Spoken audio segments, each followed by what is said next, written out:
महाराष्ट्राचे लाडके दादा यांच्या आपण नवेली या गावात त्यांच्या श्रद्धांजलीसाठी उपस्थित असलेले महाराष्ट्र राज्याचे माजी सहकार मंत्री भाऊ आणि थोड्याच वेळेस आपले इंदापूर तालुक्याचे आमदार आणि कृषी मंत्री मामा उपस्थित आहेत.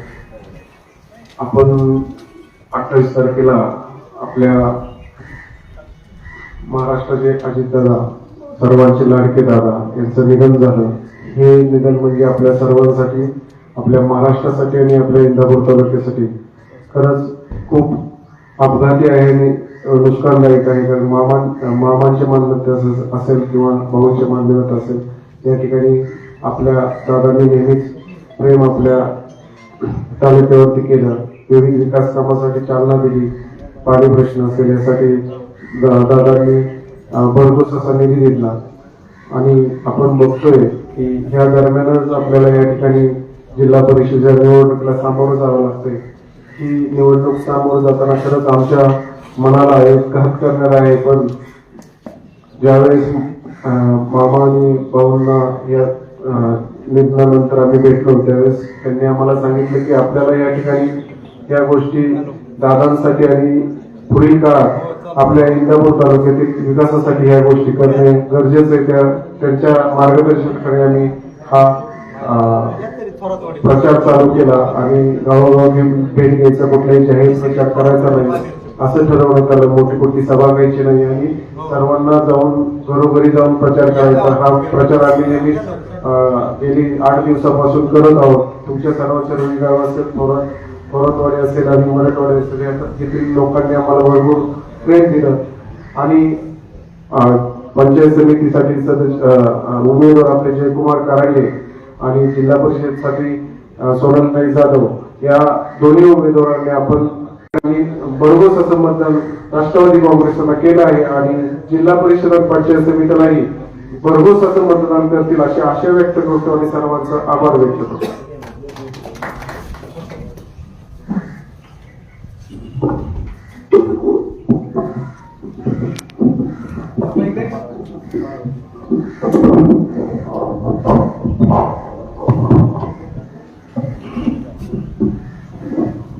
उपस्थित सर्व शोकाकुल बंधूंनो, आज आपण सर्वजण या रोई गावामध्ये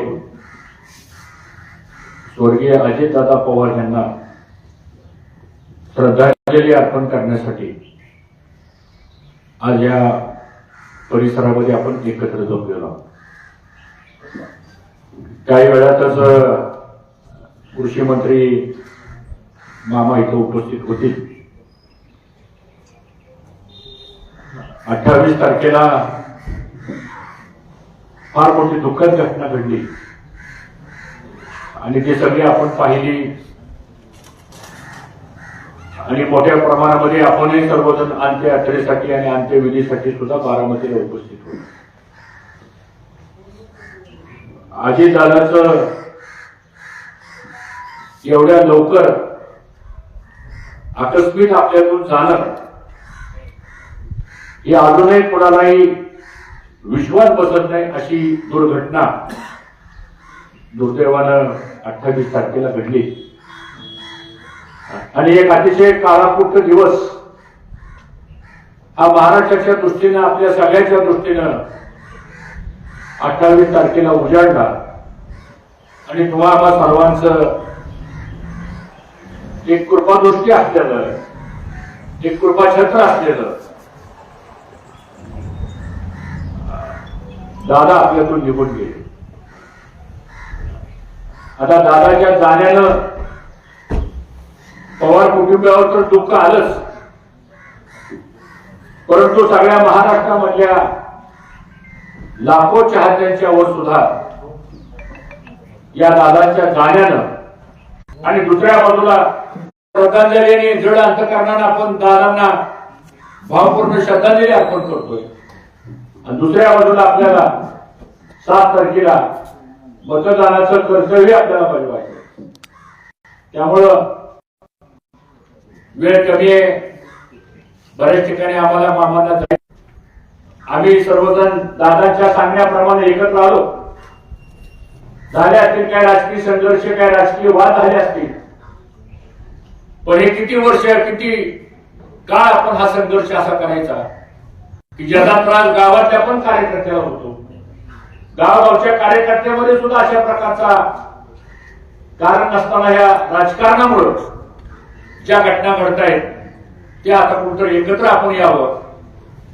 संघर्षाचं राजकारण करण्यापेक्षा एकीचं विकासाचं राजकारण, समाजकारण आपण करावं या भूमिकेतनं दादांनी आम्हाला सांगितलं आणि आम्ही सारे जण एकत्र आलो आणि आज तुमच्या समोर या तालुक्याचं विकासाच्या हेतू करता म्हणून या ठिकाणी आम्ही सर्वजण आपल्या समोर या ठिकाणी आलेलो आहे. या तालुक्यामध्ये आजपर्यंत जी कामं झाली असतील ती कैलासवासी मोठ्या भाऊनी केली असतील, कैलासवासी गणपतराव पाटलांनी केली असतील, कैलासवासी गोलम साहेबांनी केली असतील. 20 वर्ष आपण मला आमदार, राज्यमंत्री केलं, आम्ही केली असतील. गेले 10-12 वर्ष झालं मामा आमदार, राज्यमंत्री, मंत्री म्हणून करतायत, त्यांनी ती कामं केली असतील. या सगळ्या कामाचा आलेख आपल्या सगळ्यांच्या समोर आहे आणि म्हणून जबाबदारी आपली आहे. या पुढच्या काळामध्ये आपल्याला एकत्र राहायचंय, या पुढच्या काळामध्ये एकोप्यानं काम करायचंय. ही श्रद्धांजली खऱ्या अर्थानं अजितदादांना आपण या माध्यमातून देऊ शकतो. 2 गोष्टीची पुढे आम्हाला शंका वाटते की दादाच्या निधनामुळं मतदानाची टक्केवारी कदाचित कमी होईल. कार्यकर्त्याला आमचं आव्हान आहे, आता सगळे एकत्र आलेले आहे.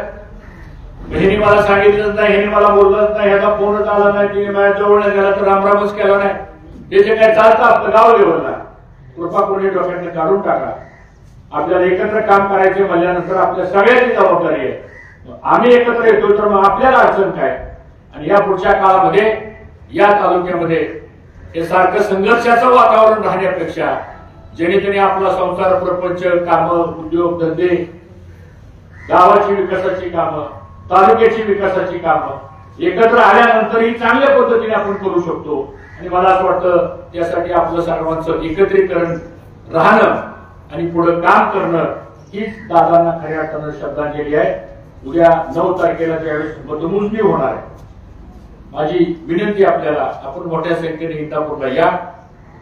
दादांनी दिलेले हे 24 उमेदवार आहेत. त्यात माझा आणि मामांच्या आमचा एकही उमेदवार नाही, दादाने दिलेले उमेदवार आहे. कारण दादाच्या सहीनं एबी फॉर्मवर त्या 24 लोकांची नावं टाकून दिलेली. आणि आज दुर्दैवानं दादा नाही. दादा बारामतीला कशा करता आले होते तर जिल्हा परिषद आणि पंचायत समितीच्या निवडणुकीच्या प्रचाराकरता आले. पण प्रचार न करता दादा दुर्दैवानं आपल्याकडे निघून गेले आणि आता हे अपूर्ण काम प्रचाराचं, या सगळ्या पुढच्याचं की आपल्यावर आता खांद्यावर आलेलं आहे. आणि म्हणून आम्ही सर्वजण खांद्याला खांदा लावून जबाबदारीनं या पुढच्या काळामध्ये आपण सर्वजण काम करू एवढाच विश्वास या ठिकाणी व्यक्त करतो. 24च्या 24 जागा या घड्याळावरती आपण निवडून आणा आणि ती श्रद्धांजली 9 तारखेला कुठेही मिरवणूक, गुलाल, ढोल, ताशे, हार, तुरे काही नाही. आपण एक आदरांजली म्हणून 9 तारखेला निकाल लागल्यानंतर दादांच्या उमेदवारांना आम्ही निवडून आणलेलं आहे. हेच मोठं काम तुम्हाला आम्हाला सर्वांना करावं लागेल एवढंच आवाहन करतो. या गटामध्ये सोनाली तुषार जाधव आहेत आमचे, त्यांच्या पत्नी आहेत आपल्या उमेदवार जिल्हा परिषद करता, पंचायत समिती करता जयकुमार कारंडे ते निमसाकरचे असते. या ठिकाणी त्यांचे पत्नी आले कारण ते उमेदवार निमसाकर गावामध्ये घर टू घर त्यांचा प्रचार चालू असल्यामुळे ते येऊ शकलेले नाही, पण ते आपल्या गावात येऊन गेलेले आहेत. त्यामुळे मला असं वाटतं या दोन्ही उमेदवारांना आपण घड्याळ या क्षेत्रासमोर बटन दाबून काम करण्याची संधी द्यावी. आणि मी तालुक्यातल्या सर्व जनतेच्या वतीनं, आमच्या वतीनं आज तांबरेगाव आम्ही सर्वजण दादांना या ठिकाणी आदरांजली अर्पण करतो आणि थांबतो. धन्यवाद.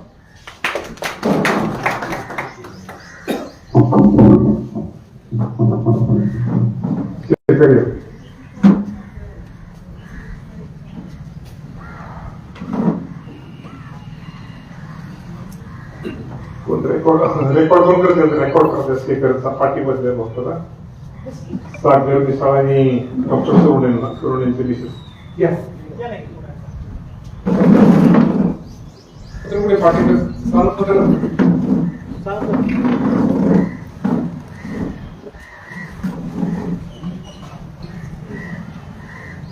येत्या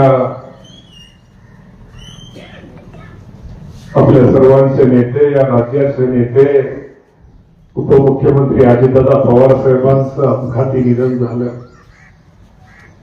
आणि या निधनाच्या नंतर आपल्या राज्यामध्ये राज्यातल्या जनतेला किती दुःख झालं, या जिल्ह्यामध्ये सर्वांना दुःख झालं. आपल्या इंदापूर तालुक्यामध्ये खूप सर्व जनता, सर्व युवक दादांच्या जाण्यामुळे हळहळली. आपल्या सर्वांना माहिती की एक अजितदादा एक हजरजबाबी नेता, स्पष्टपणे बोलणारा नेता, एखादं काम हाती घेतल्यानंतर ते काम मार्गी लावणारा नेता आणि सर्वसामान्य गरीब माणसासाठी समोरचा कितीही मोठा माणूस असला त्या गरीब माणसाच्या कामासाठी मोठ्या माणसाला अंगावर घेणारा नेता आज आपल्यामध्ये राहिलेला नाहीये. दादांचं प्रेम आपल्या सगळ्यांवरती किती होतं, इंदापूर तालुक्यावरती किती होतं, याची आपल्या सर्वांना बंधून निश्चित प्रकारे आज आठवण येते. तेव्हा मी आज दादा आपल्या जरी राहिले नसते, दादांच्या जाण्यानं खूप मोठी अशी पोकळी या तालुक्यामध्ये निर्माण झालेली आहे आणि त्या पोकळी भरून काढण्यासाठी आज दादांना आपण सगळं आज श्रद्धांजली वाहण्यासाठी सगळेजण हजर आहोत. दादांना श्रद्धांजली वाहण्याबरोबरच दादांनी जिल्हा परिषद आणि पंचायत समितीच्या निवडणुकीसाठी आपल्या दोन्ही राष्ट्रवादीचं एकत्र करून आपल्या तालुक्यामध्ये जिल्ह्यामध्ये घड्याळ चिन्हावरती निवडणूक आपण आपले 24 उमेदवार निवडणूक लढवत आहे. मगाशी भाऊंनी सांगितल्याप्रमाणे हे उमेदवार भाऊंचे नाहीत, माझे नाहीत, हे उमेदवार अजितदादा पवार साहेबांनी दिलेले उमेदवार आहेत. तेव्हा आपल्या सर्वांचं कर्तव्य आहे की दादांना आपल्याला खरी श्रद्धांजली व्हायची असेल त्या दोन्ही उमेदवारांना चांगल्या प्रकारचं मतदान करणं हे आपल्याला आपलं कर्तव्य आहे. आपण ते सर्वांनी कर्तव्य पार पाडावं ही सुद्धा विनंती करतो. अजितदादा काय होते, अजितदादा स्वभाव तुम्हाला सर्वांना माहित आहे. आज मी तुमच्या सगळ्यांसमोर उभा आहे. आज माझ्यासारख्या एका शेतकरी कुटुंबातल्या मुलाला दादांनी कारखान्याचं चेअरमन केलं, बँकेचं चेअरमन केलं, जिल्हा परिषदेचं अध्यक्ष केलं, आमदार केलं, राज्यमंत्री केलं, आमदार केलं, कॅबिनेट मंत्री केलं. मी एकटा नाही, माझ्यासारख्या हजारो कार्यकर्त्यांना, कुठलेही राजकीय पाठबळ नसणाऱ्या अनेक कार्यकर्त्यांना या राज्यामध्ये दादांनी तयार करण्याचं काम केलं आणि निश्चित प्रकारे या सर्वांकडून एक सेवा या सर्वांना एक नवीन ओळख करून देण्याचं काम या राज्यामध्ये कुठल्या नेत्यांनी केलं असेल तर त्याचं नाव आहे अजितदादा पवार साहेब. तर मला तुम्हाला विनंती करायची की दादांच्या जाण्यानं आपण सर्वांनी 4-5 दिवस आपण जे दुःख सावरले, आपण जे आपल्या सर्वांचे दुःख झालेलं आहे, तुम्हा सर्वांना तर दुःख झालेलंच आहे, पण माझ्यासारख्या कार्यकर्त्याला किती दुःख झालं असेल, मला काय वाटत असेल याची कल्पना बदलून निश्चित प्रकारे आपण करा. आणि मला तुम्हाला एक हात जोडून विनंती करायची आहे, आम्ही भाषण करणारे नाही आहे, आम्ही टीका टिप्पणी करणारे नाही आहे, आम्ही काम करणारे दोघं पण माणसं आहोत. पूर्वी भाऊच्या माध्यमातून असेल, आता माझ्या माध्यमातून असेल, एक चांगलं काम करण्याचा प्रयत्न आम्ही दोघांनी पण निश्चित प्रकारे बदलून या भागामध्ये केलेला आहे. आपण ज्या देवाच्या नावाने, बागेराच्या देवाच्या नावाने आपण नतमस्तक होतो, देवाचं दर्शन घेऊन आपण आपल्या कामकाजाची सुरुवात करतो. पूर्वीचं बागीर गोवाचं देवस्थान असं ते आपण इमारत बघा आणि आजच्या तो सभामंडप बघा, आजची ती इमारत बघा. आपण त्यासाठी निश्चित प्रकारे अजितदादा पवार साहेबांचा आपल्याला पाठिंबा होता, दादांचं आपल्याला सहकार्य होतं, त्यामुळे आपण ही कामं निश्चित प्रकारे करू शकलो. तेव्हा मला तुम्हाला एक विनंती करायची, बाबांनो, दादांना खरी श्रद्धांजली व्हायची असेल आपण घड्याळाला मतदान करणं गरजेचं आहे. आता कुणीतरी येईल, काहीतरी सांगेल, तुमचा गैरसमज पसरवण्याचा प्रयत्न करतील, तर अशा लोकांवरती विश्वास ठेवू नका, मोबाईलच्या ह्याच्यावरती विश्वास ठेवू नका. आपण दादांकडे बघून उद्या आपल्या भविष्यातल्या आपली उद्या कामं कोण करणार आहे, उद्या भविष्यामध्ये आपल्याला कोण मदत केली येणार आहे, आपल्या सुखदुःखामध्ये कोण येणार आहे, याचा फक्त शांत डोक्याने करा, विचार करा.